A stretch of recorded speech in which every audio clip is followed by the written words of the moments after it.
alphabetical order according to party.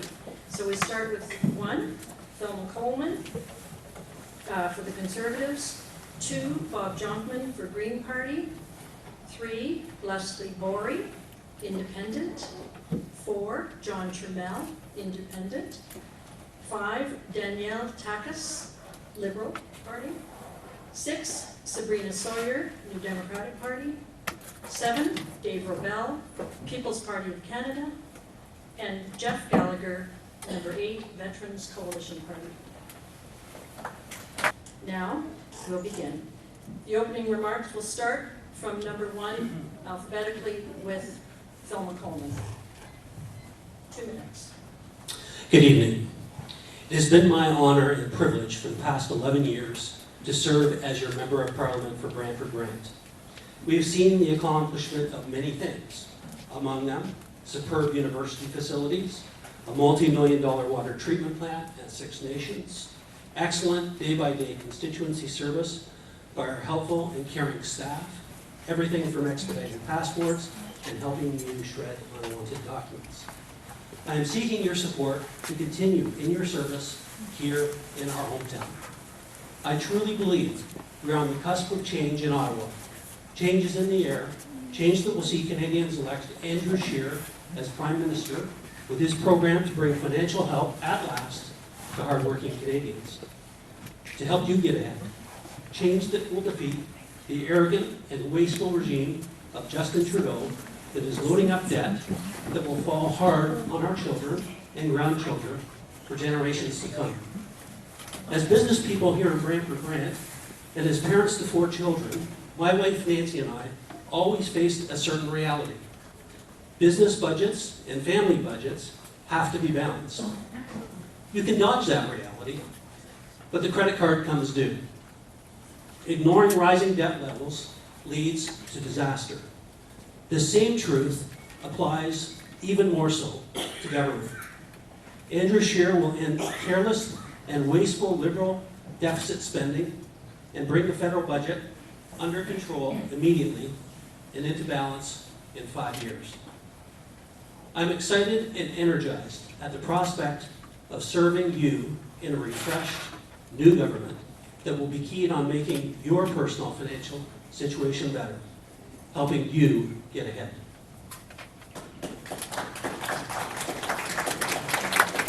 Next, Bob Jonkman.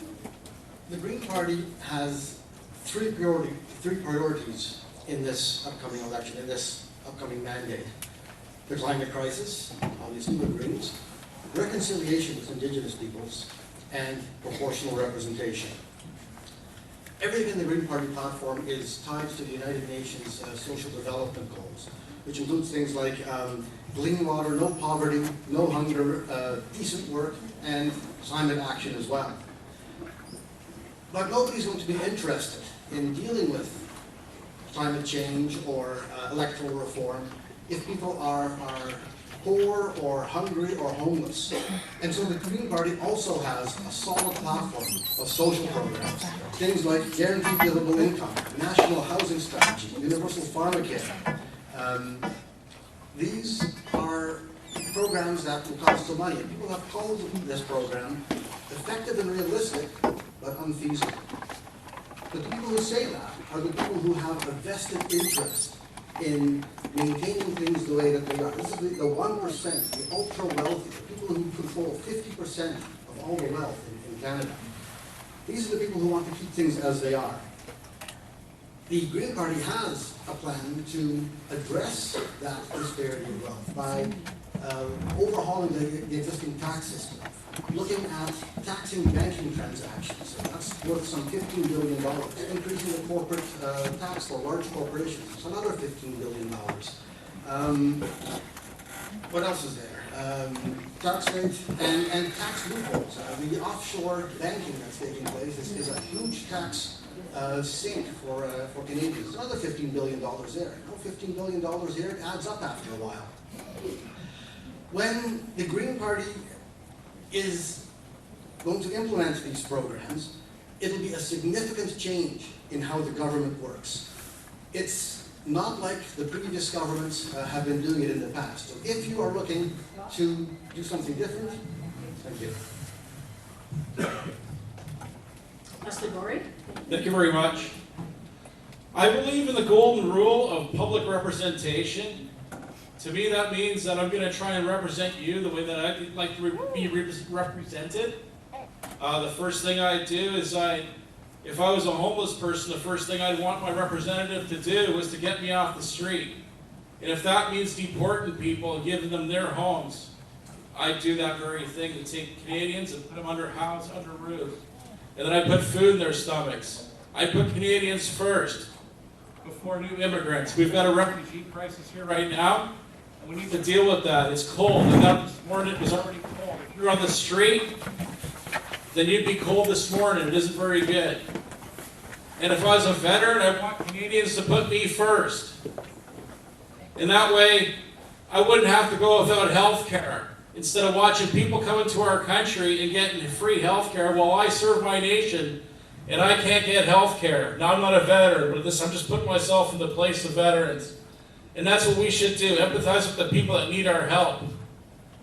And if I was thrown in jail because I said something that some Jewish groups didn't like, then I'd want my representative to stand up to the lampshade mafia and tell them, this is Canada, this is not Jewish Israel, this is the Israeli state. Mr. Gorey, please keep your comments general. Oh, it is. And then I'd like to just make sure that we have free speech. Excuse me? Excuse me, if you're allowing that, I'm leaving. No. Anyway, so anyway. No, I'm not allowing that. I'm sorry, but that's inappropriate. I'm going to continue with a different string. We're done with that one. Well, so basically, shouldn't have been there. I'd like to also have my representative. Retract that statement. Yeah. Okay, we don't want this to fall apart, so please. Thank you. Okay.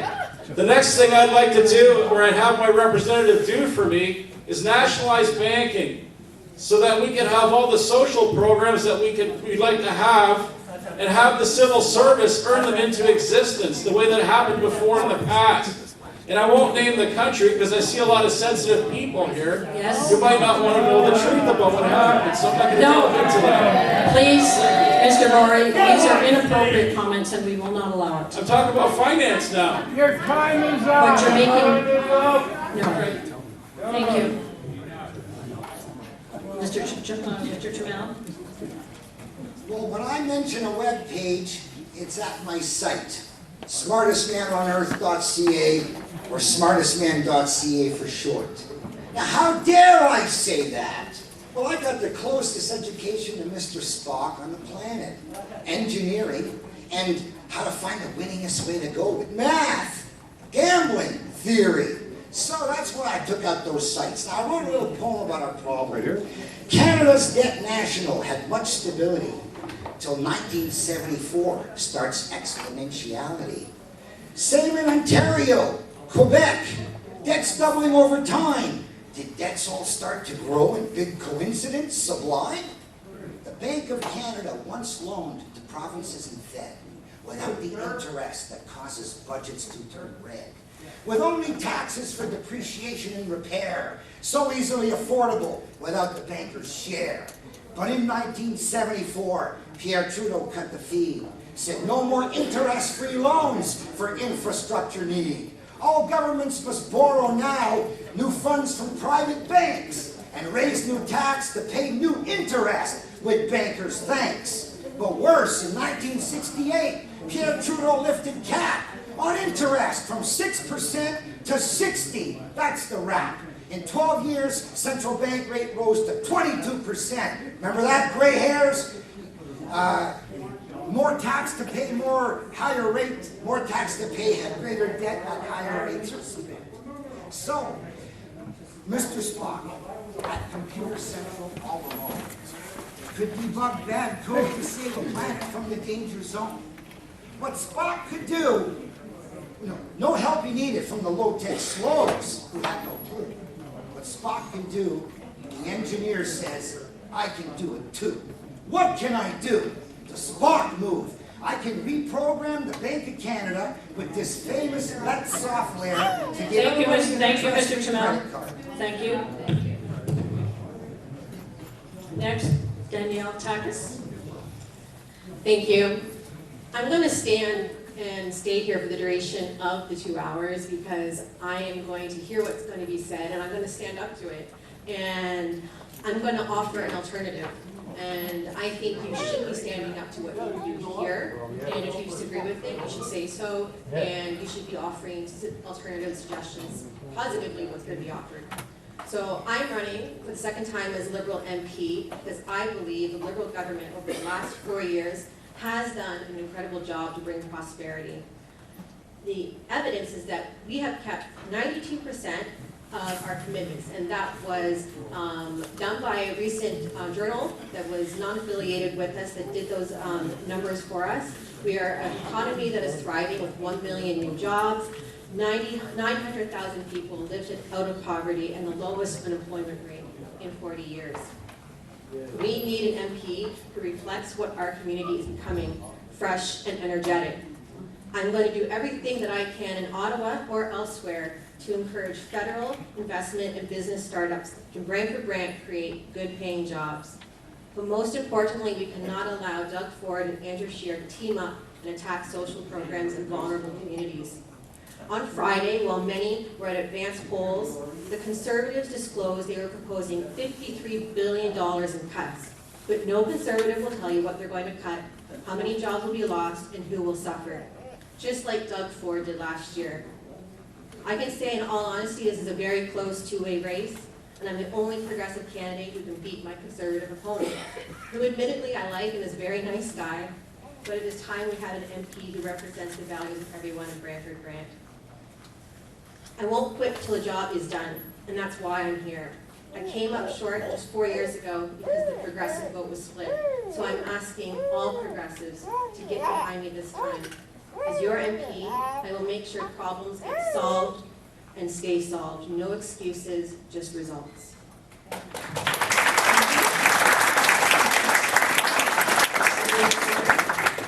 Good evening. Thank you to the organizers and everyone that has come to share in this discussion this evening. I too am going to stay because part of the reason why I'm running is because of the divisive politics that exist in our everyday rhetoric. And it is becoming more common, these conversations, that they are being allowed. And unfortunately, this is all we're hearing every day, whether it's this side of the border or the other, we have our own backyard to clean up as well. I'm running in this riding because we are ready for actual change here in Brantford Brant. I'm in this riding, I work every day, I raise my children, I'm involved in the community, and I know the needs that are here. And like my colleague, absolutely, we are ready for a leader that represents all, and not in a false way. Someone that is ready to stand up for all of our rights, someone that is willing to challenge the status quo. In our riding alone, we have 10,000 residents that do not have access to clean drinking water. That day needs to end. It is 2019, and when are we going to address that? I spend my days sharing that information. It is time that we have action on the environmental racism that actually happens in our riding. And I am the candidate that is about to bring that change that represents all of our constituents. When we're looking at our LGBTQ, trans, non-binary, when we're looking at our women, when we're looking at our men, when we're looking at our children and our most marginalized community. I am that representative, and I absolutely can take care of Brantford Brant. Thank you. Good evening, ladies and gentlemen. You know, for 150 years, Canadians have played ping-pong identity politics. Even in the 60s, with the incoming of the New Democratic Party, we still continue to play identity politics. We like the Liberals, we elect the Liberals, we despise the Liberals, we elect the Conservatives, we despise the Conservatives, and we continue on this cycle and have done so for that period of time. But something is happening. Something is clearly happening. Because for the first time in Canadian history, we have more candidates with parties and independent representation than at any other time in Canadian history. 2 times the sum of the NDP, Conservative, and Liberal candidates. That's a huge statement on its own. We have a new party that has done what no other party has been able to do in Canadian political history. 312 confirmed candidates by the People's Party of Canada. Our leader, Maxime Bernier, brings a skill set of law, economics, banking, statesmanship-like presentation. And if you watch the debates, watch carefully, because this is where I want to take my message here this evening. This is not about the Liberals or the Conservatives. This should not be about NDPs or Greens. This shouldn't be about the left or the right. In fact, I'm not politically left. I'm not politically right, and I will not be politically correct.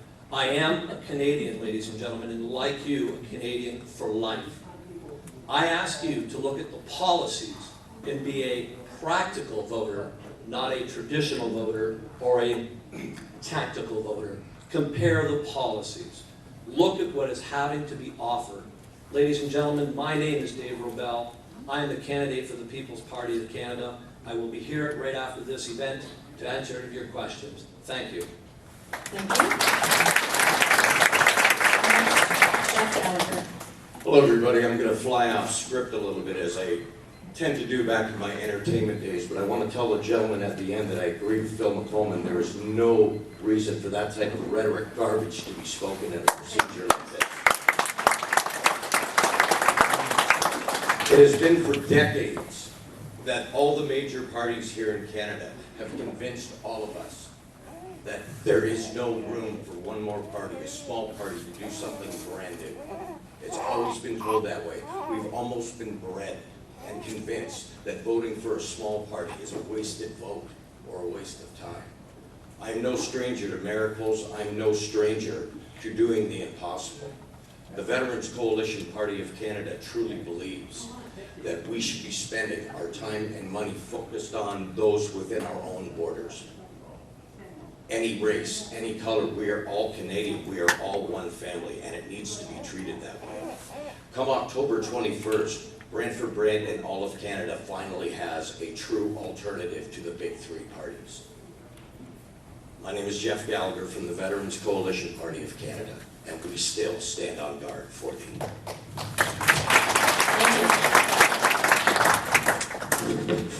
Next, we'll start with the first question that you received ahead of time, and it's 2 minutes per candidate. The question is, what are your party's plans for providing affordable housing for all Canadians, from homeless youth through to struggling seniors? Would you like me to repeat that? Anybody? You okay? Should I say it again? What are your party's plans for providing affordable housing for all Canadians, from homeless youth through to struggling seniors? And this time, we'll start with Sabrina Sawyer, New Democratic Party first. Give it a second. There you go. On the weekend, I had the chance to speak to one of our constituents, Sue, and she's 66 and she's really worried about her retirement, and she started talking to me about the affordability. And she's bringing in $1,700 a month, but her rent is over $800. And one of the things that the NDP are committed to is bringing in 500,000 new affordable housing units. Not only that, but a rental subsidy for those that are paying more than 30% of their housing from their income. They're going to receive a $5,000 subsidy. And that's huge, especially when we're looking at our youth and our seniors on limited budgets and access. We want to make sure that we're taking care of our most vulnerable. Our families as well need access to housing, and this is one of our prime concerns. Next is John Trammell, Independent. So we always come back to the affordability. Now, what would it cost to pay for a condo if you were just paying for the depreciation and not the interest? Not so bad, right? $100, $200 a month instead of $800, $1,000. Now, imagine that the Bank of Canada worked like a casino. And as fast as construction built new houses, we gave them new chips. Then they put the houses on sale for the number of chips we paid the guys to build them.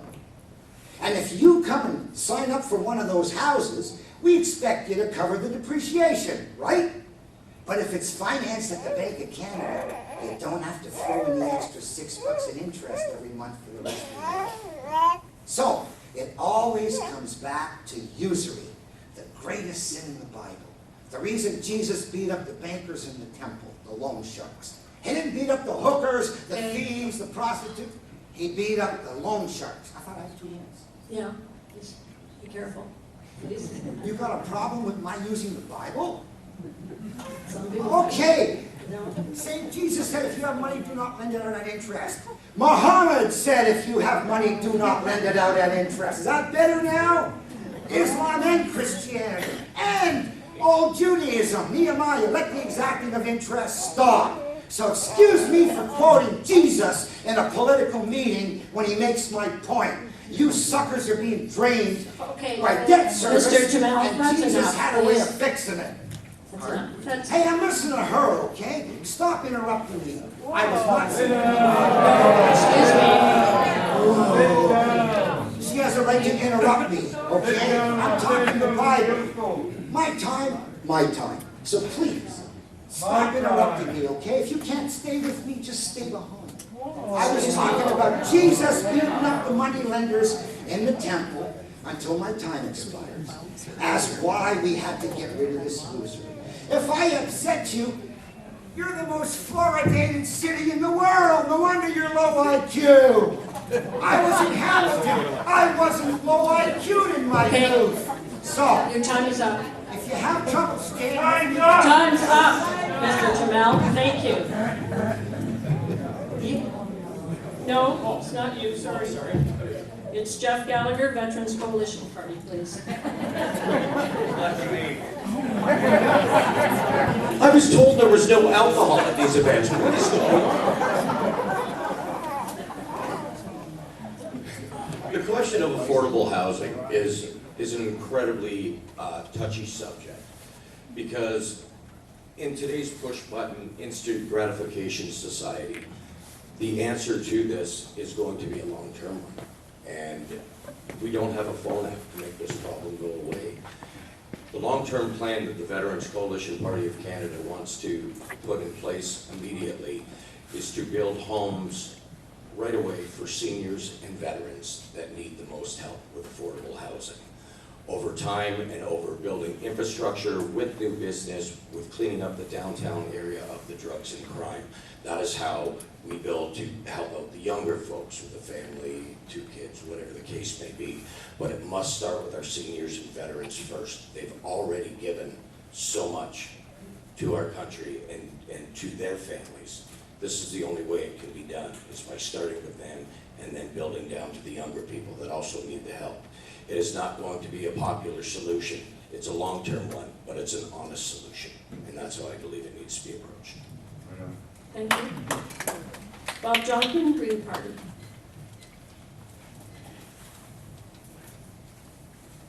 Thank you. When I've been knocking on doors and mentioned the national housing strategy that the Green Party has planned, that resonates with more people in Brantford than I would ever have imagined. The United Nations Sustainable Development Goals, the top 2 out of 3 are no poverty and good health and well-being, and list housing as a fundamental human right. Housing needs are addressed throughout the Green Party platform using a housing-first approach. It's a place where people can get back on their feet, heal from sickness and be protected, and to look for work. The value of a hot shower before going out for a job interview is vastly underappreciated by those people who haven't had to do without. There's a national housing strategy at the moment, but the Green Party's housing strategy would implement housing first immediately, not 15 years from now. We want to have a housing strategy in cooperation with the provinces, because housing really is a provincial jurisdiction. So the Green Party has the plans to set up a council of Canadian governments, which includes municipalities, provincial governments, territories, and the Indigenous First Nations, Inuit and Métis. And all of these groups together can work out a national housing strategy that matches what the different municipalities need, and make sure that housing is equally accessible across the entire country to all Canadians. In addition, there's a guaranteed livable income in our platform, which would ensure that every Canadian has enough money to live on, which would include buying food, buying housing, and not having to make a decision between the two. Thank you. Danielle Takis, Liberal Party.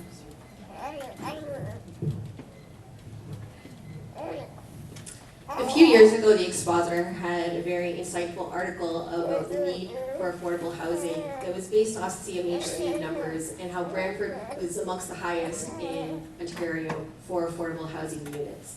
That article actually inspired me to join the board of Basic Income Canada as a board member. And I was very proud when our province introduced a basic income model here in Brantford. And I was extremely hurt when Doug Ford cut it, because we have a need here for affordable housing and helping to create the income to support that as a basic need. And it is why also the Trudeau government has created 174,000 units in the last 4 years. That was under the leadership of Adam Vaughan, who only ran as a Liberal candidate in order to make that a reality.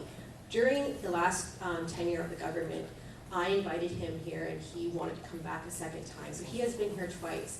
And he took great interest in this riding because we have the most Indigenous population in this riding from all over Canada.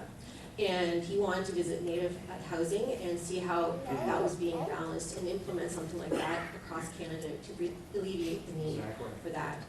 We are growing those numbers that Adam has built on. We are also investing $15 million a year to help veterans who are homeless get the shelter that they need. And we have a goal to reduce homelessness by 50% within 10 years.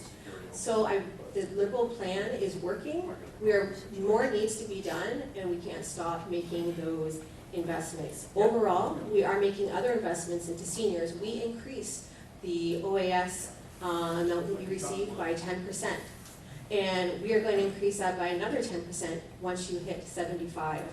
We believe that's because you're going to be spending more money once you retire, and as you get older, your money's going to run out. So that's why we're leaving it 10 years later.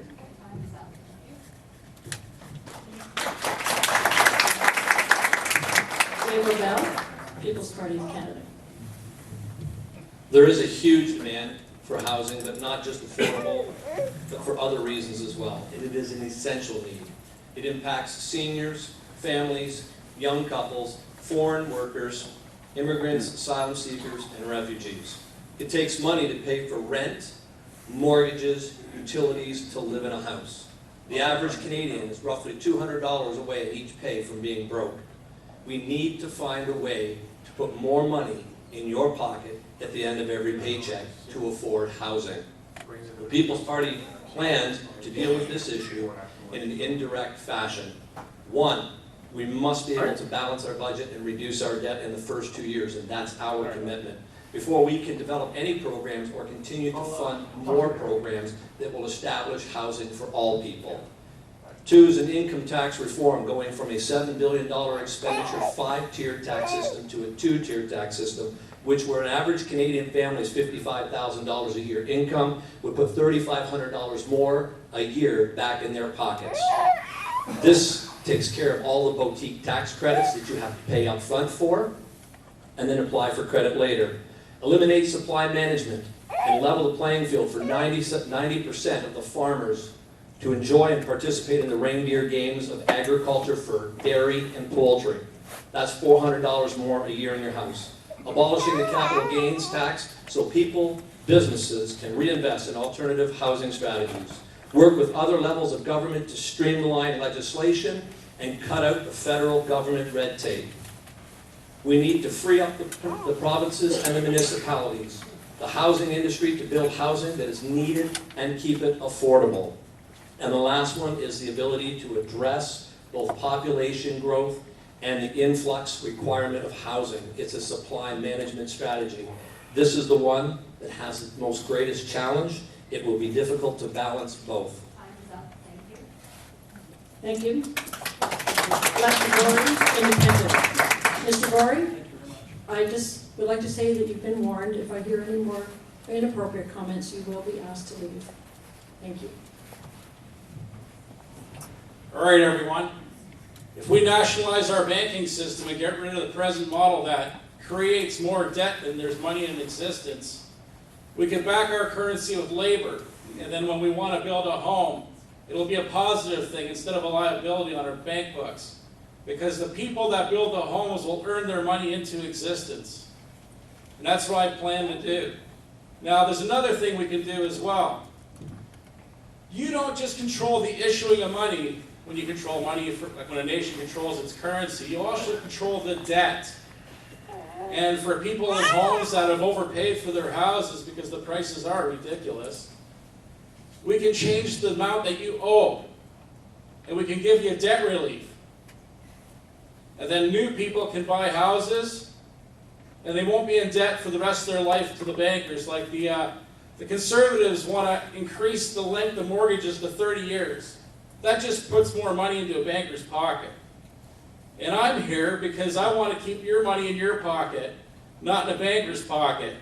And a nationalized bank would run a near zero balance. And the money from lending, when we create money out of thin air the way they do now, when that money doesn't sustain the civil service, then we'll print money to augment the difference. And that's what we'll do. And that's how, I can't mention it because the lady will kick me off the stage, but in history, a country went from having hyperinflation to being an economic superpower.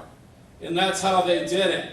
So all the scoffers in here might want to just take a second look at that, okay? And that's what happened. There's a proven record in history for a miracle that happened. It was called an economic miracle.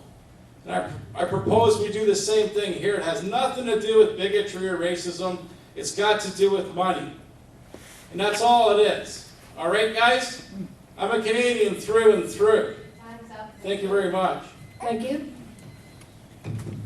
Now we'll move on to question 2, which is, how will your party balance the pressing climate crisis with the economic needs of the country?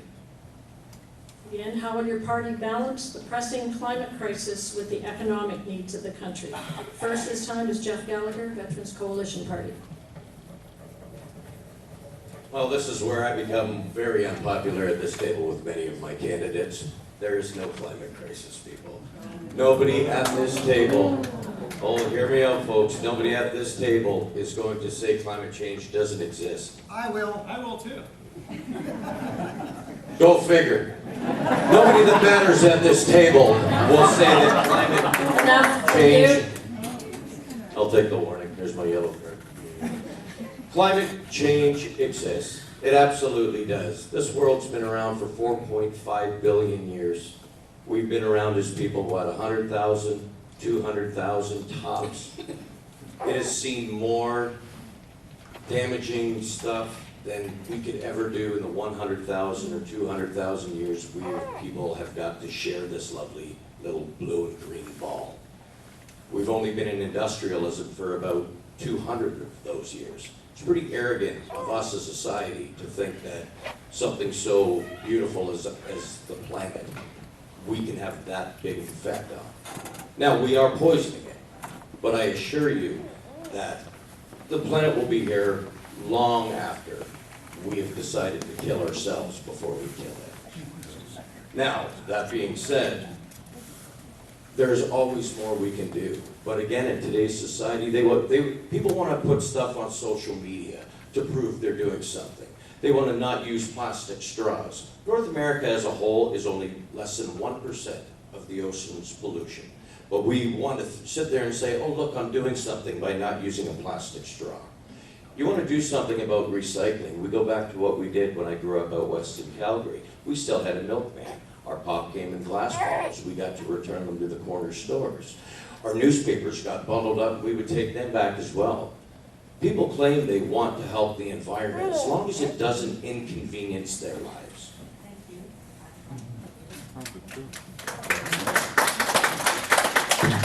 Bob Jonkman, Green Party. Thank you for sticking it out. I appreciate that. How will our party balance the pressing climate crisis with economic needs of the country? The Green Party's 20-point Mission Possible climate action plan does exactly that.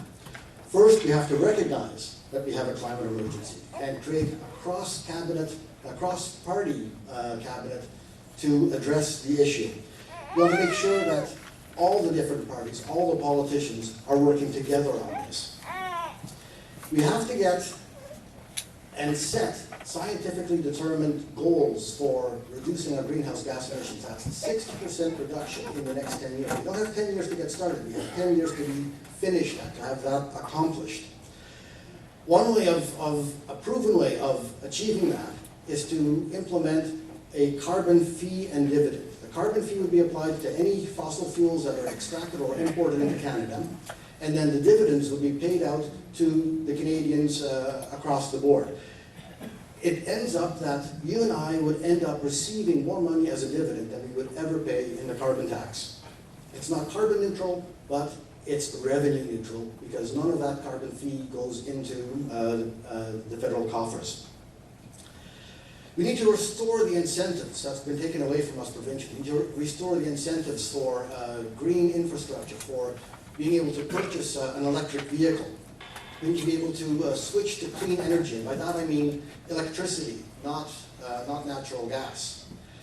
Right now, we are exporting. Quebec is exporting electricity to the United States at a loss. We need to improve our cross-Canada electricity grid so that we can actually benefit from the electricity that's already being generated in Quebec.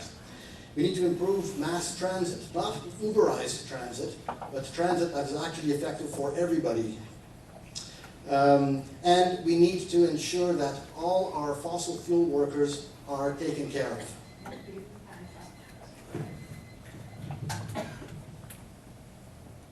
Next, Sabrina Sawyer, New Democratic Party. We need to fight this climate crisis like we actually want to win. Climate change is putting everything we value at risk.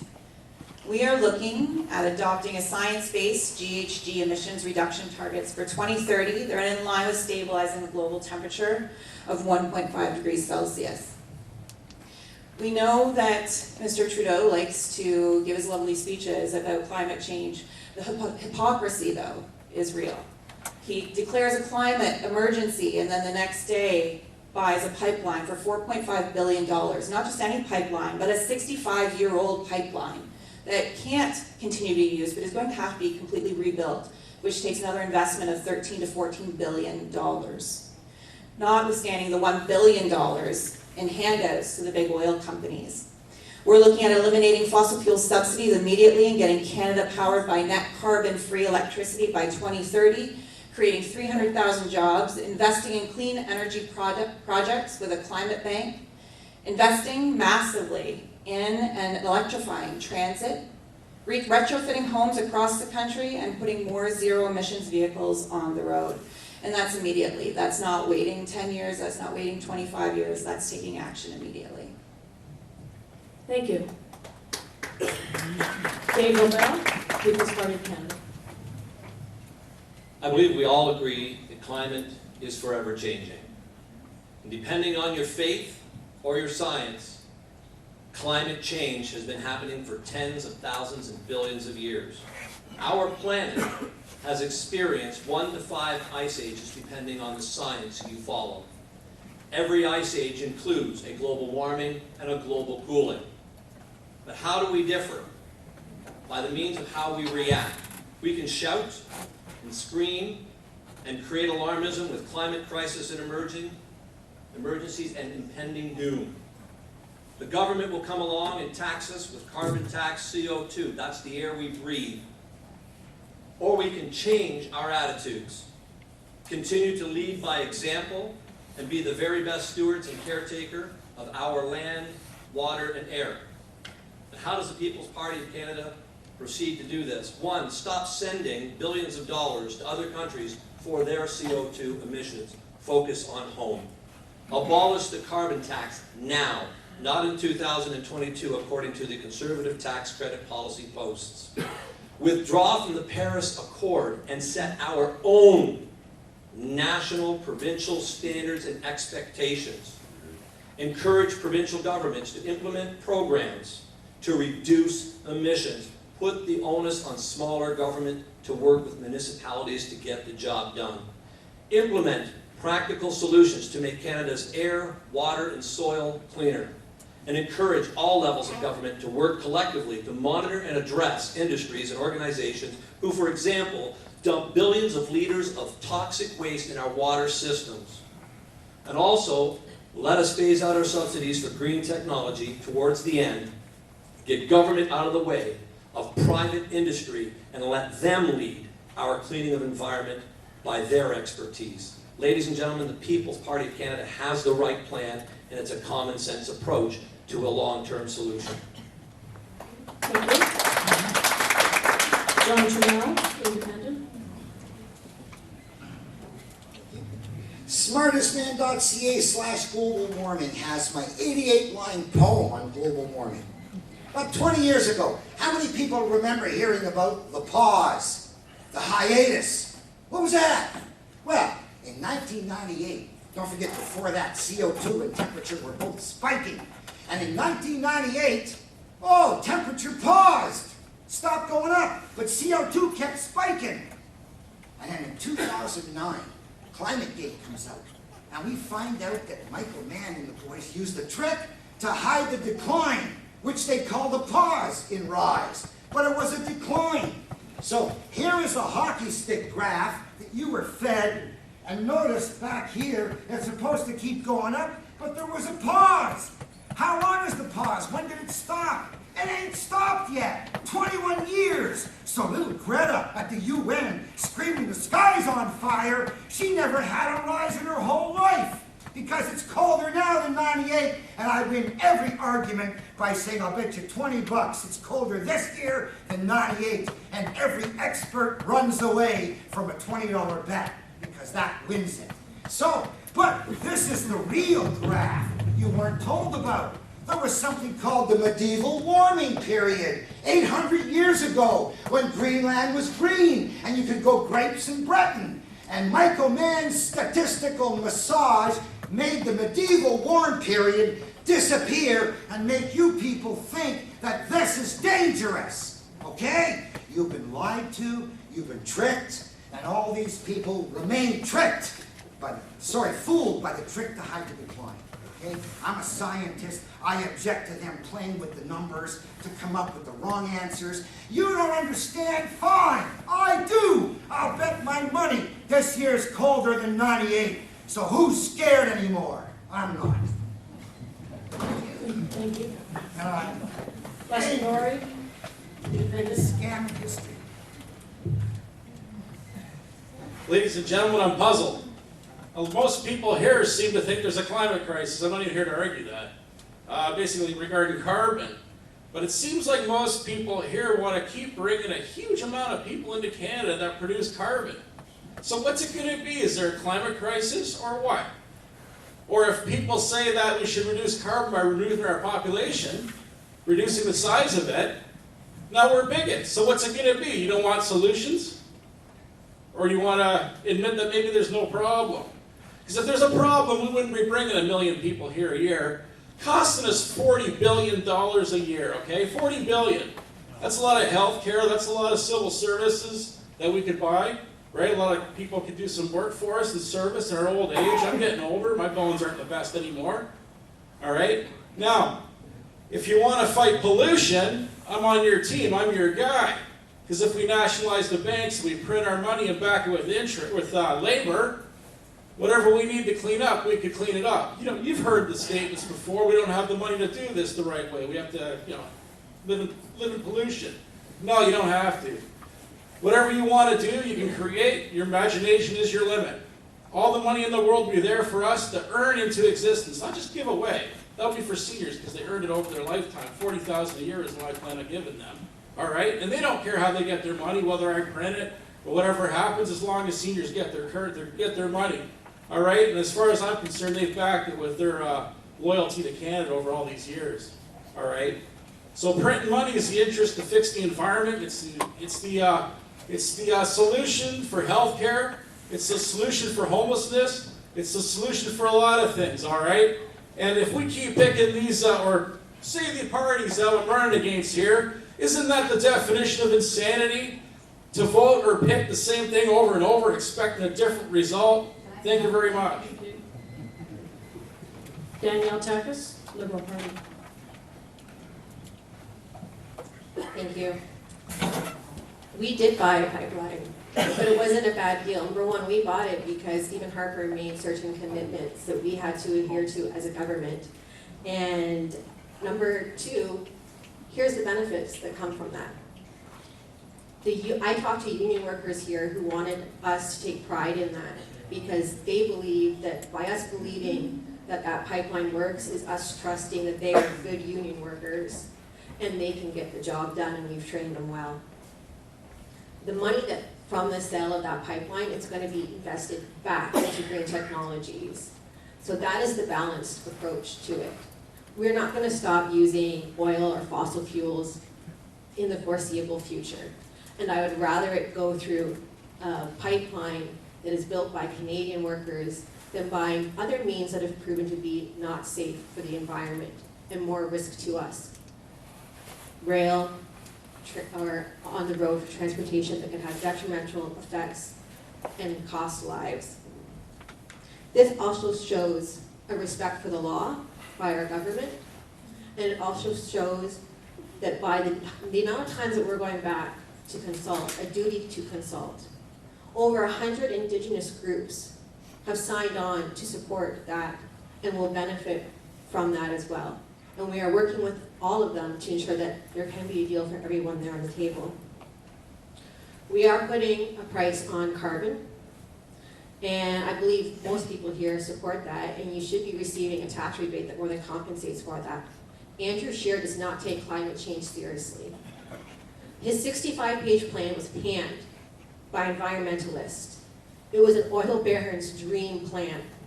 We have Stephen Guilbeault on our team, a world-renowned environmental activist, because he believes Justin Trudeau is on the right way to make sure that we meet our targets and are a world leader. Thank you. Thank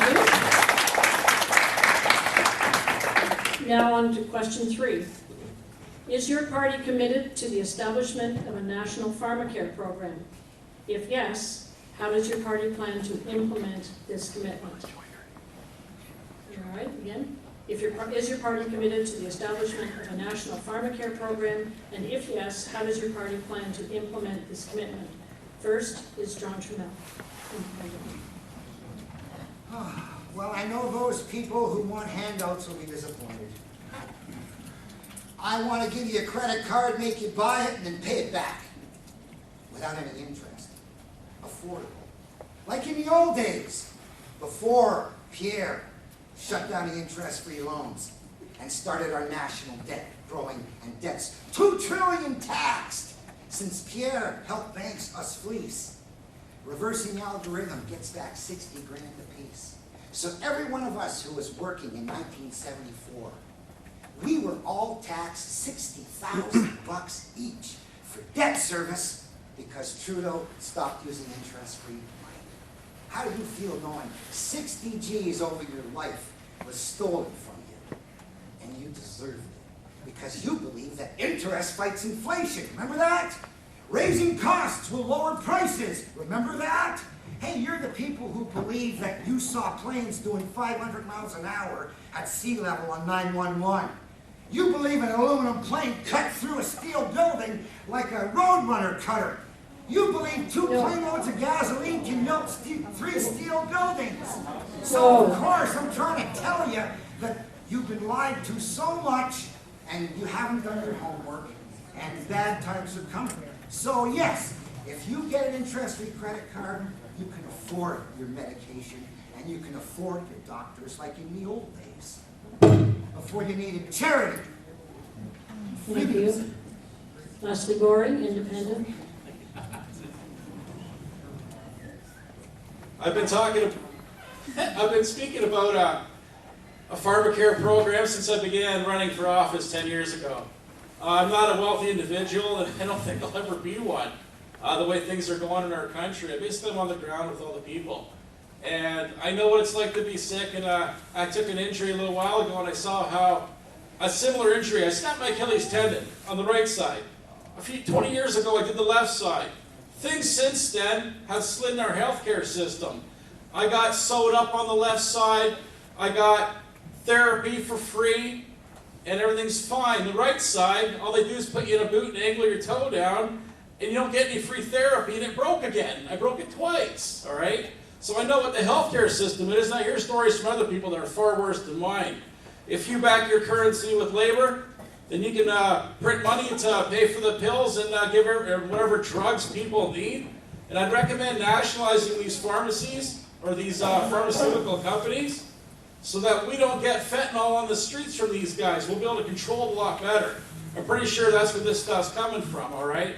So I think that we should take things in hand in our nation and nationalize our healthcare system and provide a one-payer system for doctors. They can be like entrepreneurs, I don't care, but we'll have a system that pays for it. It'll be backed with the labor of the doctors themselves. When you guys get a loan these days and it's printed out of thin air, what goes to pay the money back?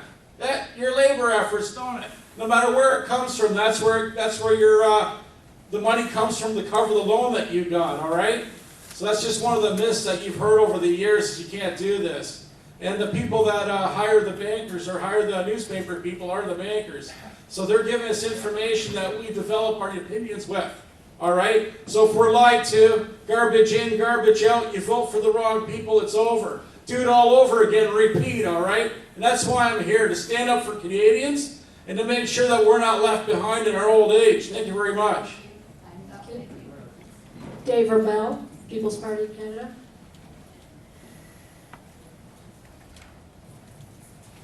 It's always a hard act to follow. Healthcare, including pharmacare, is an exclusive provincial jurisdiction. It is written into the Canadian Constitution that allows the provinces to manage that part of our lives. That said, do I agree with pharmacare? Yes. However, if we're going to step into that foray, let's make sure that we are able to do it financially. The PPC say, let's start with a balanced budget and deficit and do it in 2 years. At that point, we can start looking at how we create the funding to the provinces and territories to do these types of programs. How do we get funding? The People's Party of Canada says, let's replace the current Canadian healthcare transfer payments with a permanent transfer system by reallocating the GST portion back to each of the individual provinces. That is money that they have immediately without having to wait for federal transfer payments. We also need to establish a temporary program to compensate provinces and territories where those types of arrangements give them less money than the money that they would currently receive under a federal transfer. Also, let us create conditions for provincial and territorial governments to innovate. They have the skill set and they have the mandate under the Constitution. They will be fully responsible for health care and pharmacare and fully accountable to you and you and you and every citizen across this country based on province and territory. We need to make sure that the federal government stops meddling in provincial legislated matters. The choice is clear, and the People's Party take a responsible approach to letting the provincial governments and the territorial governments do their job in accordance with legislation. Thank you. Thank you. Bob Jonkman, Green Party.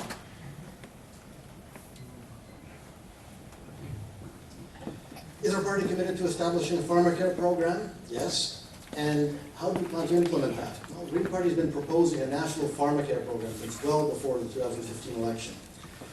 When people have financial access to their medicines, the cost of healthcare actually goes down. And I'm not entirely sure of this, but I believe that the cost of healthcare will go down in proportion to the cost of the pharmacare program itself. So a large portion of that would end up being self-funding.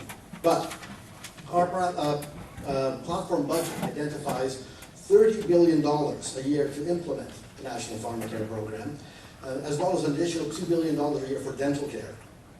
The money comes from overhauling the tax system. The tax system needs overhaul. It hasn't been overhauled in, I think, 40 or 50 years. But there's enough money to pay for this. As I mentioned before, through closing tax loopholes, through ensuring that companies that do business in Canada actually pay tax in Canada. I'm thinking the Netflix, the Googles, the Facebooks. And Mr. Robel was right, healthcare is a provincial jurisdiction, but there is a national healthcare act, as well as federal provincial health accords, which determine how each province is going to deal with their healthcare. So another issue that can be resolved by the Council of Canadian Governments, where they can work together to establish national pharmacare, a national healthcare act, and having a national healthcare act would prevent provinces from having disparately different healthcare standards, and would prevent provinces from cutting healthcare as a whim in an effort to possibly save money. Healthcare should not be dependent on a single government's whim. It's your health that's important, and the Green Party will ensure that healthcare is standard across the country.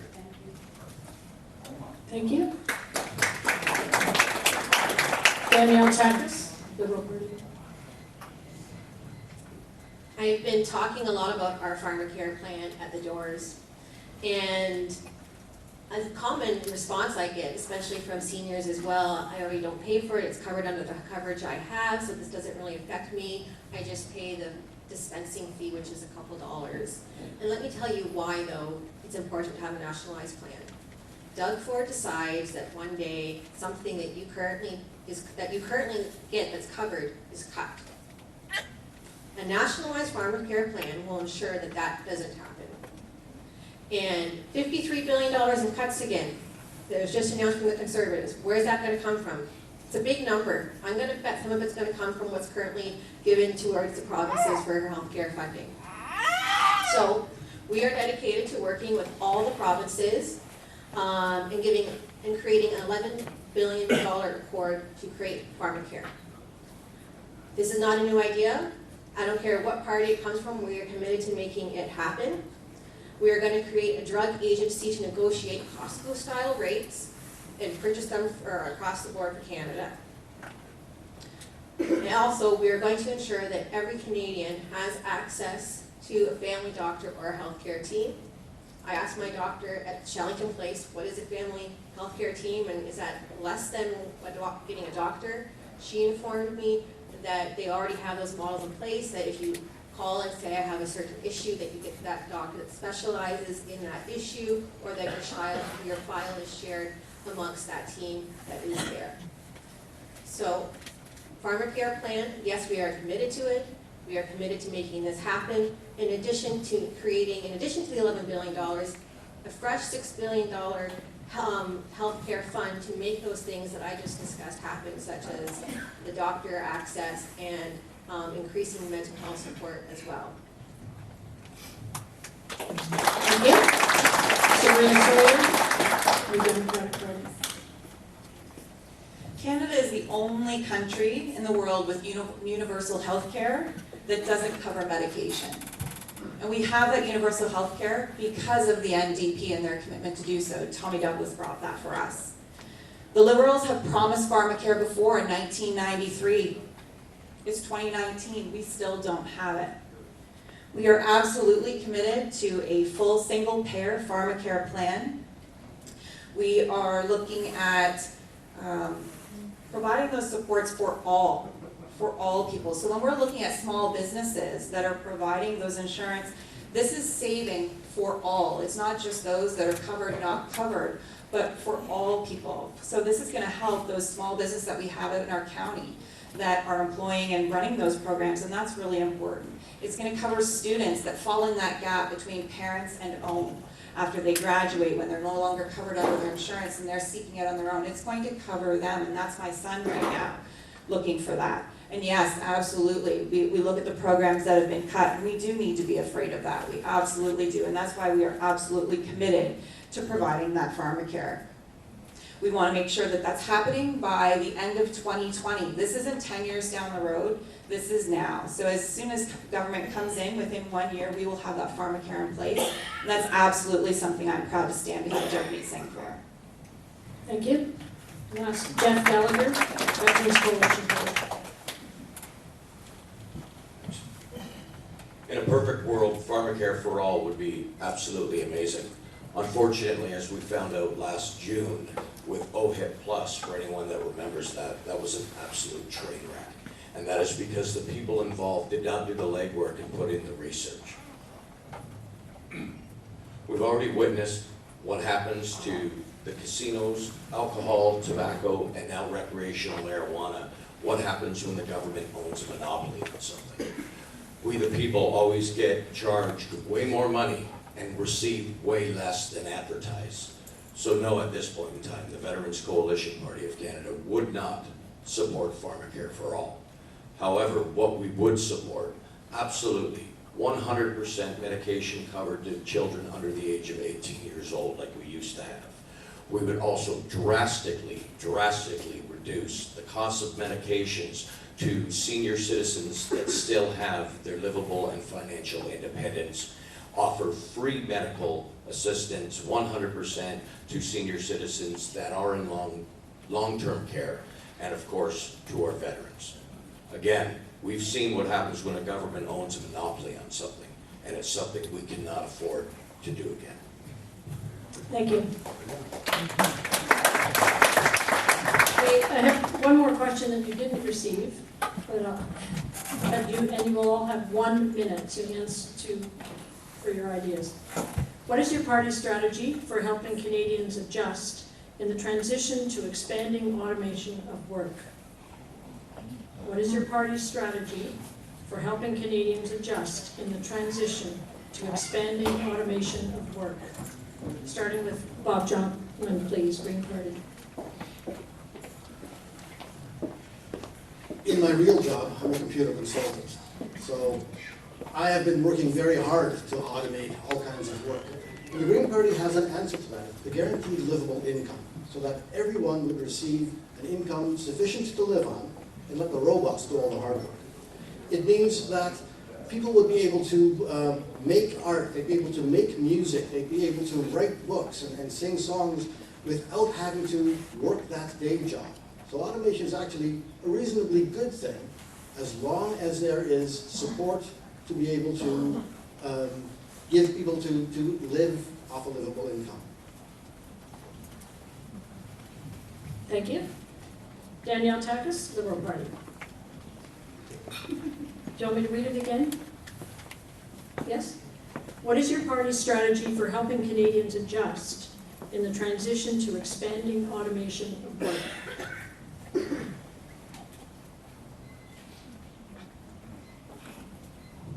So I just want to also give a hat tip right now to the GM plant in Oshawa. They have committed to funding the education of about 1,400 people who want to be reskilled in a new trade or field. And that is their, I guess, party gift. I know they've, and not all jobs now are going to be lost, but that's their commitment in order to rebuild the economy that we're going into, that the realities that they're facing that's losing us. So we need more companies like that who commit to doing partnerships like that. We've also invested a lot in AI clusters, and KW is one of them. There's about 4 of them across Canada that Navdeep Bains has announced, and that is providing the skills necessary in order for people to adapt and work in those environments, and those are multi-million dollar investments. Thank you. Sabrina Sawyer, the Democratic Party. So when we're looking at the transition of workers, when we're looking at the climate change, we're investing 300,000 jobs in that so that we can support those workers making the transition. We're also looking at changes to EI, so workers that are looking to change workforces, that they're able to engage in training, they're able to engage in those supports necessary to make those changes, because we're seeing that every day. Our workforce is changing. When we look at those families from 30 to 50, there's a lot of change happening and they need those supports, and the NDP is absolutely committed to those families to supporting them. Thank you. John Jamel, Independent. Well, I'm going back to the days of social credit. The founder was an engineer, Clifford Scott Douglas. And he said that as the lever of technology gets longer and longer, it's going to take less and less human labor to produce everything. What are we going to do? He said the wage should be replaced by a dividend on your share of the plantation's robot production. Now, if you work in a restaurant, you still get that paycheck. But you should get a dividend, not charity, not a basic income, your share, your dividend of the robot production. And therefore, I don't fear robot production as long as I get a share of the robot paychecks. Leslie Gorey, Independent. If immigration outpaces job creation, we're doomed. All right? No matter what I say, immigration will always outpace any effort I make to employ people. We have to consider that. Now, if we print our money without interest and back it with labor, eventually people's bank accounts will grow fat, people will be able to own their own homes, people won't have to pay property taxes And we because can have more immigrants. we can have. Please, Mr. Chairman. Sorry. It's a possibility. It really is. Hey, the more the merrier. Rebellion, it's more fun to share with others, eh? I don't mind more people, just as long as we can afford it. All right, so when people don't have to go to work and they own their own homes, like my dad used to say, when the horses aren't hungry, you don't have to feed them. All right, we used to try and pay off our machines in the machine shop. And then it's just profit after that. Then people can relax. If we can divide the work week up a little bit more, have a shorter work week, and share the labor. All right, but right now, if we keep going down the road we're going to go on, that we're on. Thank you. Thank you. Jeff Gallagher, Veterans Coalition Party. Well, you know what they say, you cannot stop progress, no matter what. But something I've learned in my 2 years as president of Local 467 of the American Federation of Musicians, I've learned that it's always best to say, let me get back to you, than to talk out of your rear end. So on this question, let me get back to you on this one.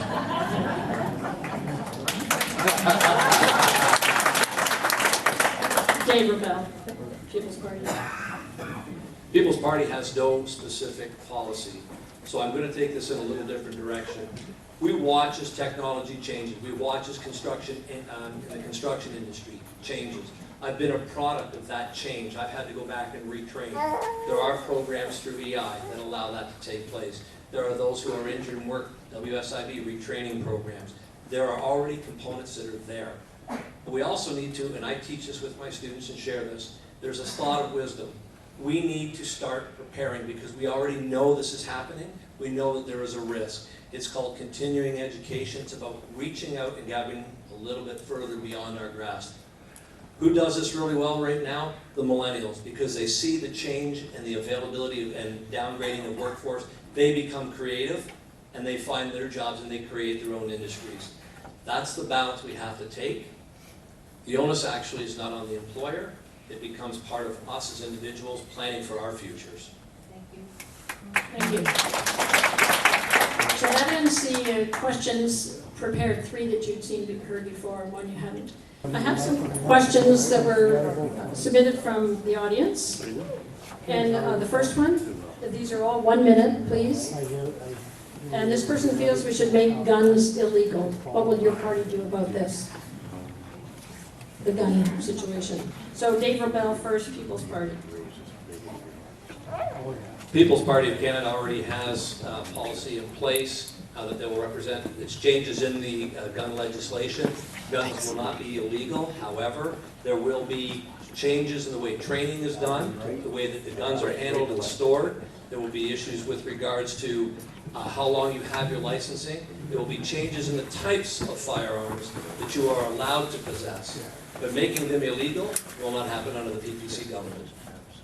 Thank you. Sabrina Sawyer, NDP. The NDP are committed to more strict gun on when we're looking at certain types of ammunition, certain types of firearms. We don't need rapid fire in the city. And we are also supporting local communities, looking at what they need for the restrictions for their communities. What works for Toronto and Vancouver may not be what works for Paris and Brantford. So we are open to communities making those decisions themselves, but also with stricter around our high power rapid firearms. Thank you. Councilor Norton, independent. Our gun laws are fine the way they are. What we have to do is we have to take the commodity off the street called drugs that people are fighting over. You don't see guys at gun ranges shooting each other up because they're not selling drugs. Take the guns off the street. Now we buy our handguns and our guns just for a little bit of fun, you know. But if anything happened, we might have to back up our military. And I think they'd like a bunch of Canadians that were fairly well armed to back them up. And that's what I think. I don't think we need to take people's guns away. And the next thing you know, maybe we'll lose all of our freedoms. It's a hard thing to predict, right? That's what I'm against. So I don't think we need to step on people's toes and take away more of their rights. It's bad enough that we aren't even allowed to speak freely anymore. All right? We might want to get that right back before we start looking at taking other rights away. Thank you. Thank you. Bob Jonkman, Green. The Green Party would eliminate automatic and semi-automatic weapons, except for police and military use, and would allow handguns only for sport use, for police and military use as well. But there would be no accessibility to automated or semi-automatic weapons for the general public. Thank you. Jeff Gallagher, Veterans Coalition Party. The Veterans Coalition Party of Canada, as you all probably predicted, we do recognize the rights for Canadian citizens to have gun ownership. We do, however, will increase stiffer gun laws. If you are caught committing a crime with a gun of any kind, whether it's a semi-automatic weapon or a rifle, any gun violence whatsoever, and you will prepare to do long-term, long time.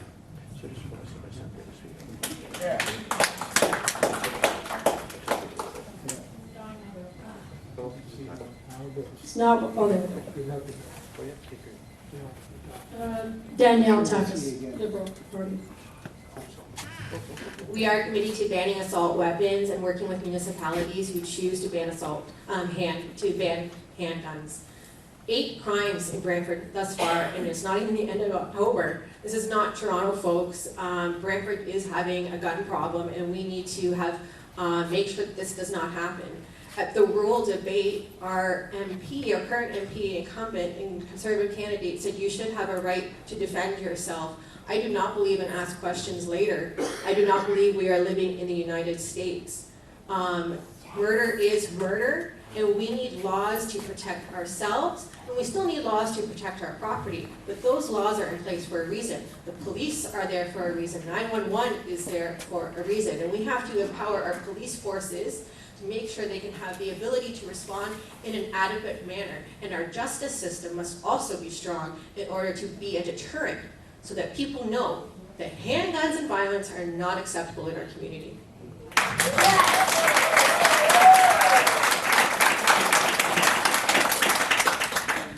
Next question, 1 minute each. Well, John, Oh, sorry, John, I beg your pardon. Yes, I'm sorry, Mr. Jamel, yes. Sorry about that.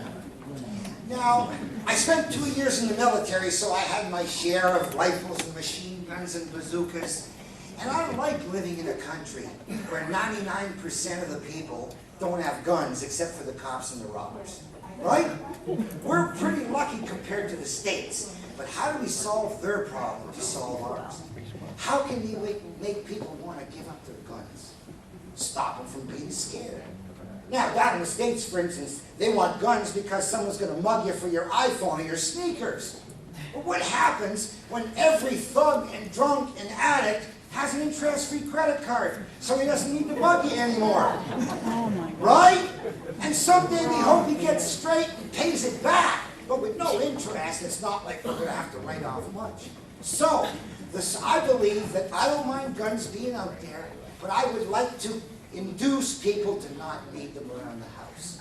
And if every time some daddy's kid blows himself up, we'll be able to point at that daddy and say, hey, fluoride, aspartame, glyphosate. Thank you. Next question. What have you done, or what would your party do to increase women's involvement in politics or the business world? What have you done, or would your party do to increase women's involvement in politics or the business world? First, Dave Robel, People's Party, please.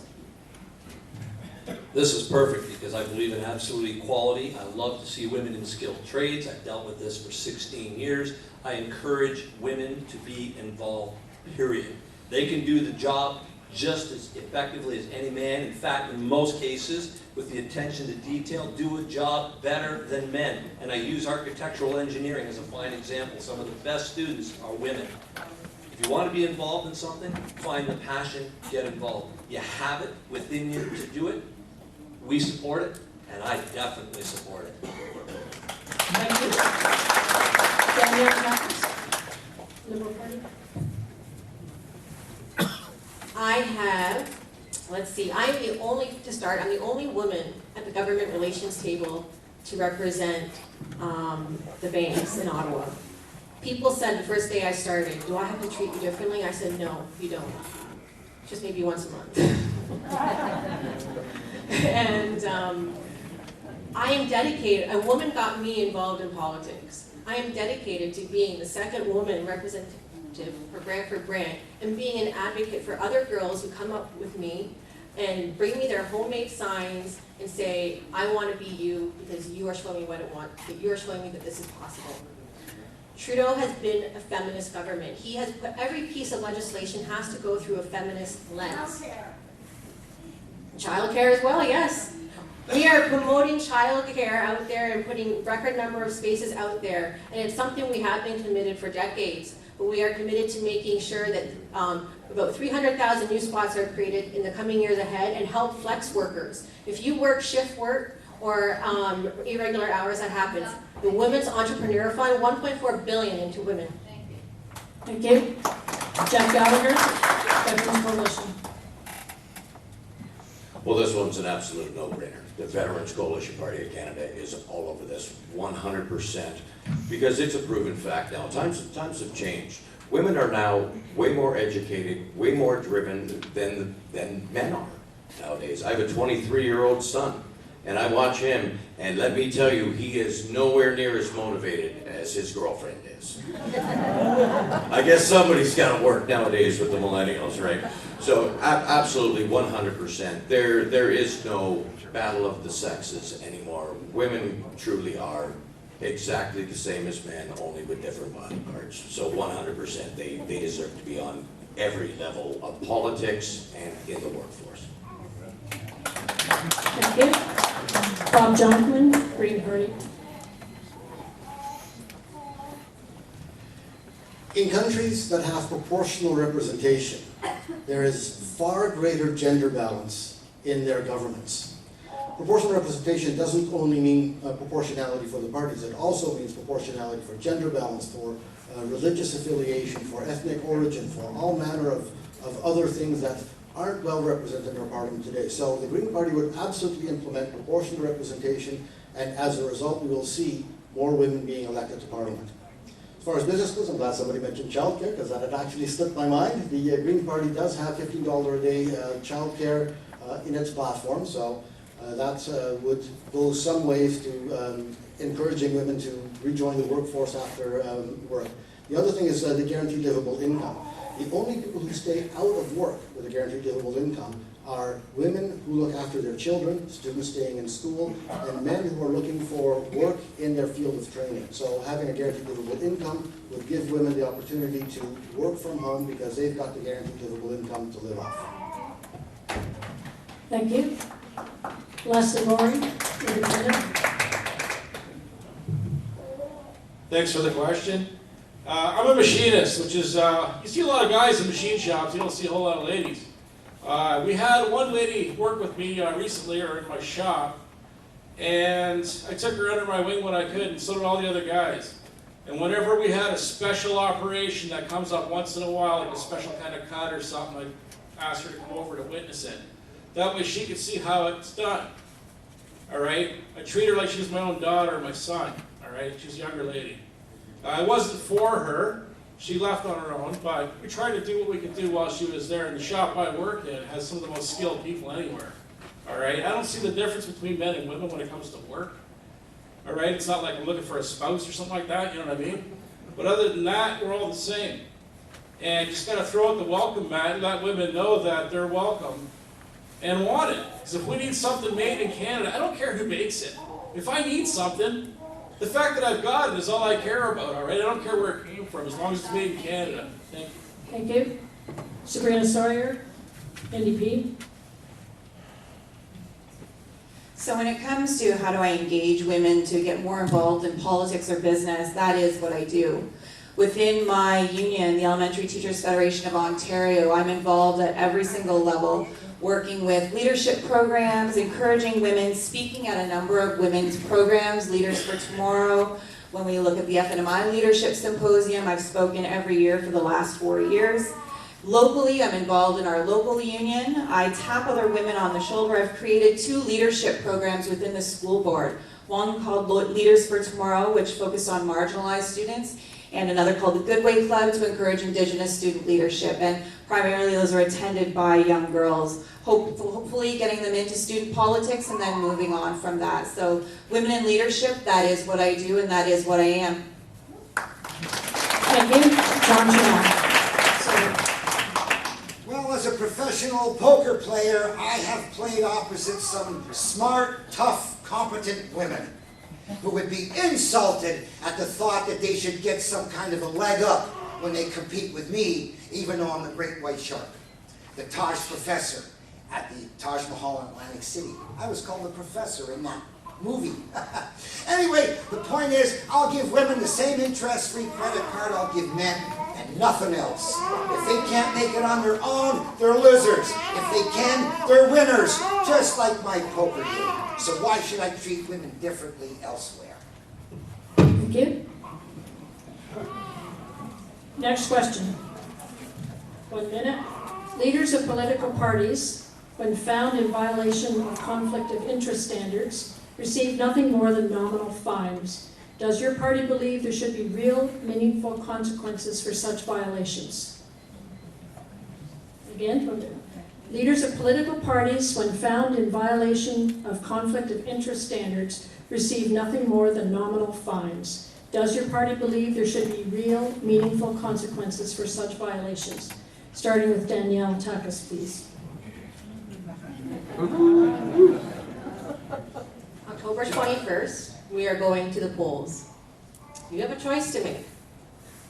And you can assess whether things were done to protect jobs or somebody else was playing political games. I don't believe any party is different from another party. Politics is about getting work done. And you want somebody who's going to fight for you and bring jobs to this community. And that is what I'm going to do, starting from day one, if I am elected as your representative. Didn't answer the Thank question. you. Answer the John question. Trammell, independent. Sure, criminals should be punished accordingly, and not just with a token fine. Sure. Thank you. Anybody disagree? Bob Jonkman, Green Party. Short answer, yes.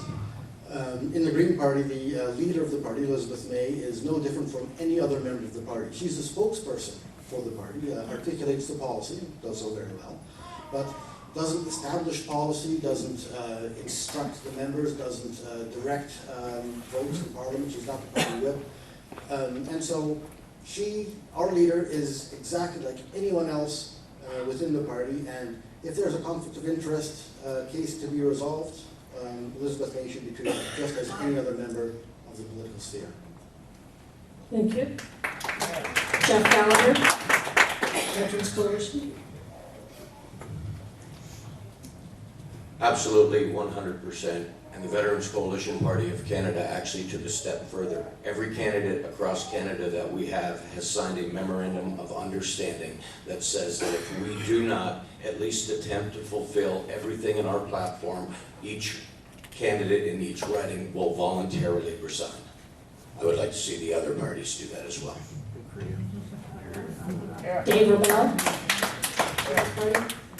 Politicians should never be exempt from the rule of law, and that includes conflicts of interest, that includes any obstructions of justice in investigations. Fines aren't enough. We are there, we are elected with your trust, and when we violate that trust, just like if you did this in your daily lives, you would find fines, criminal charges, potential removal from your job.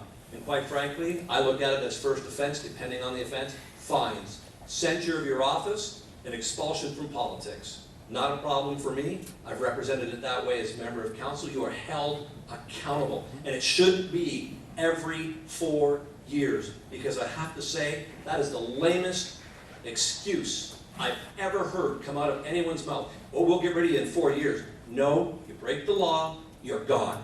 Thank you very much, ladies and gentlemen. Leslie Roy? Dependent? It would depend on the nature of the offense. Like, for instance, if, say, somebody like, say, Stephen Harper allowed the communist Chinese to buy oil fields in Canada, I'd say that's a death penalty offense.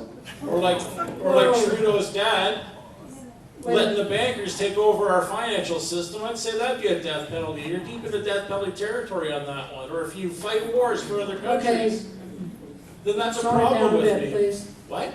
Just tone it down a little, that's a bit harsh. That's what we need to do to discourage this kind of treason, I would think, eh? All right, this is for control of our nation, these meetings right here in this election, okay?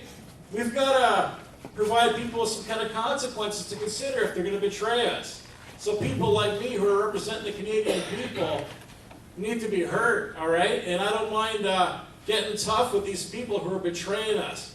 Your lifestyle sucked because of the people that have betrayed us, and that's the bottom line. Thank you very much. Sabrina Sawyer, New Democratic Party, please. So I am so honored to work with a leader like Jagmeet Singh, who absolutely leads with integrity. And we have to ask ourselves, how many ethics violations are too many? Fines are absolutely not enough. At what point do we say no more? We have in the NDP some of the strongest vetting process, and it took us that long to get our candidates together because we believe in the people that we put forward, and we expect the integrity that comes with it. And I'm absolutely proud to run for a party that does that. And I believe in Jagmeet and the integrity that he's going to bring to our Prime Minister's office. Thank you. Next question, 1 minute. How does your party intend to improve cybersecurity and privacy protection laws? How does your party intend to improve cybersecurity and privacy protection laws? Starting with Leslie Borey, please. I think that information shouldn't be gleaned by private corporations. I think that's the job of a security service, and it shouldn't be a broad brush that sweeps the nation. You know, you pick who you want to spy on, and you spy on those few people if they're making you a little suspicious about what they're doing. Other than that, right now, we've got a system that's looking over all our shoulders, no matter who we are. And they're going to do things to us if they don't like what we say. All right, Bill Blair already said if we dislike certain people or something like that, they're going to take our firearms away. All right, and I'm not into that kind of thing. I like freedom. I grew up in the Cold War. What we're living right now is what we were fighting against in the Cold War. And this communism is just all over the place right now. It's a mess. And we need to clean it up with some nationalism, my friends. We'll live better and we'll be more secure. Thank you. Thank you. Danielle Takis, the road. I need to applaud Karina Gould, the Minister of Democratic Institutions, because she has done a great job in a limited amount of time in order to bring more transparency even to this election. Do you know when you share an advertisement on Facebook, that once you share it, and even if you see it being promoted, that once it's shared, it's seen as organic content so that your friends don't know that it's an advertisement. So we're taking rules to combat that. We're taking rules to combat influence in our democracy to make sure that things that happen in the United States don't happen here. We also took a lot of rules that took effect in this election about fundraising and transparency for third parties to make sure you knew exactly where your money was going and how you were being influenced. I encourage you all to check out Who Targets Me to see how you're being targeted and by whom in this election. I work in the banking sector. Cybersecurity is #1 for us because it is our reputation, and I'm happy as your MP to bring that experience in the banking sector to the table there. Thank you. David Bell. Thank you very much. I think there's always room for improvement on national laws. We have very secure, I'm going to say that we have very strong legislation in place for financial institutions and insurance industries. What I am suggesting is that we take it one step further to third-party providers, such as Google, such as Facebook, where they are limited in what they can and cannot do here on Canadian soil and Canadian content. I think those are steps we need to look at as a government. This is not just a single party issue. This is a put your parties aside and work together collectively because it's a national security measure that needs to be put in place. Bipartisan will win the day for this particular type of policy and approach. Thank you, ladies and gentlemen. Thank you. John Turrell, Independent. Well, I have nothing to hide, so I don't care. What do I care who knows about me? What do I care who has my information? What can they do with it that's going to bother me? I don't know. Why are you upset that big corporations know stuff about you? So what if they know that I got sore feet and suddenly I see more ads for arch supports? You know, I don't know, but I don't care. It's not dangerous. Now, considering that the media hypnotizes you, that's a different story. To make you believe all sorts of funny stuff, 911 stuff, raising costs, lowers prices. There's a lot of stuff you've been tricked into believing that your grandchildren are going to laugh at. But most of them are going to be sick because of the aspartame and the fluoride and the glyphosate you gave them, or let your politicians give them. So, you did it, you're responsible for the state of the next generation, and I'm only saying, boy, we can afford Thank better. you. Jeff Gallagher, Veterans Coalition.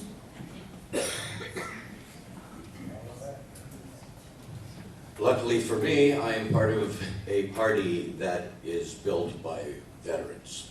So you can be rest assured that they will take cybersecurity just as passionately as they did when they actually were standing on the battlefields. This one was a no-brainer. I was not a tech guy whatsoever. I know that might shock you all right now. I know, big surprise, my son had to teach me how to use a phone, but I had to teach him how to use a spoon. But no, that's where we have the advantage as the Veterans Coalition Party of Canada. We've already dedicated our lives to the security and protection of this country. Cybersecurity will not be a joke to these veterans. Thank you. Sabina Sawyer, NDP.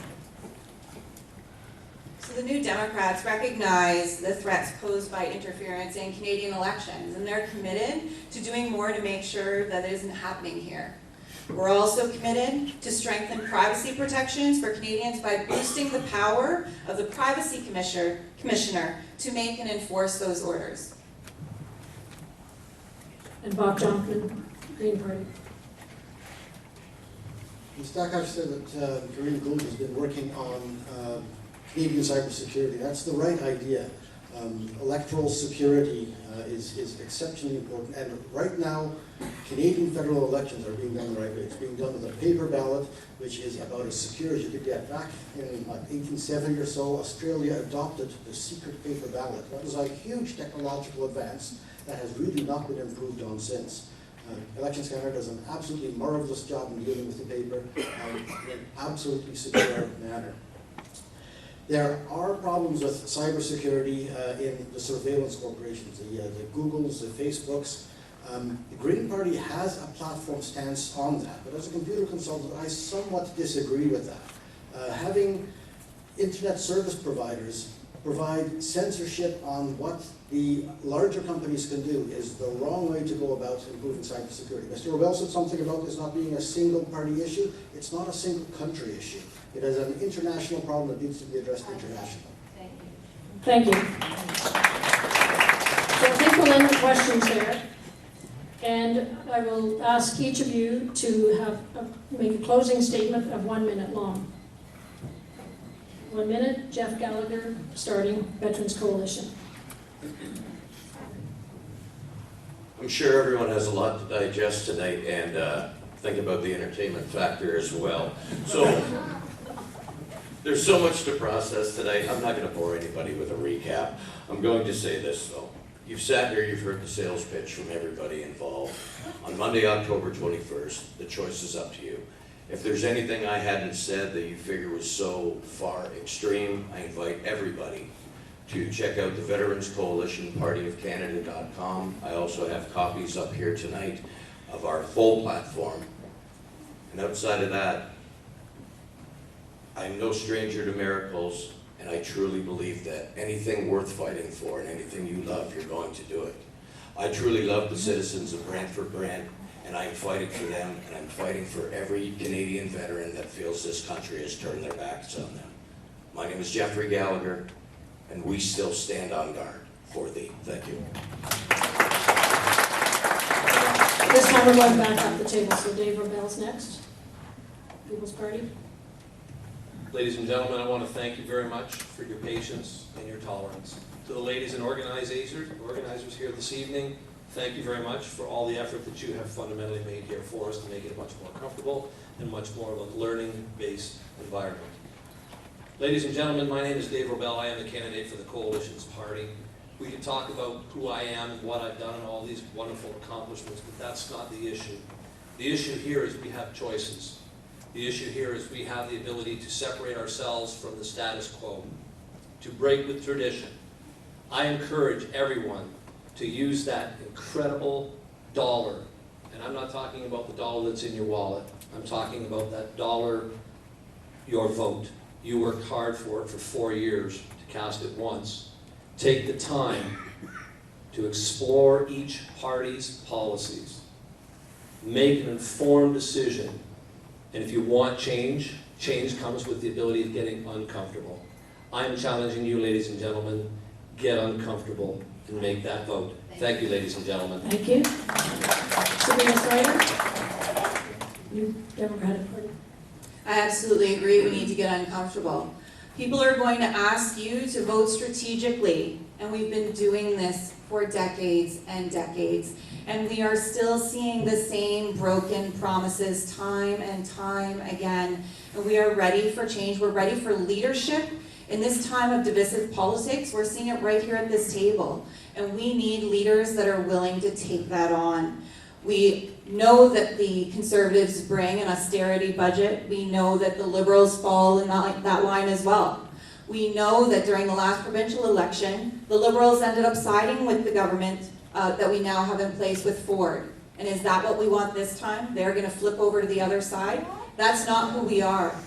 NDP, absolutely. The Liberals sided with the Conservatives in the provincial government.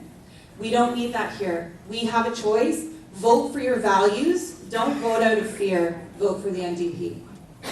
Thank you. Danielle Zarkis, Liberal Party. I think tonight it's only appropriate to thank Mr. Gallagher and any veterans here tonight for their service, so I would like to acknowledge and thank you for that. As you prepare to vote next Monday, I would like to ask you 2 questions.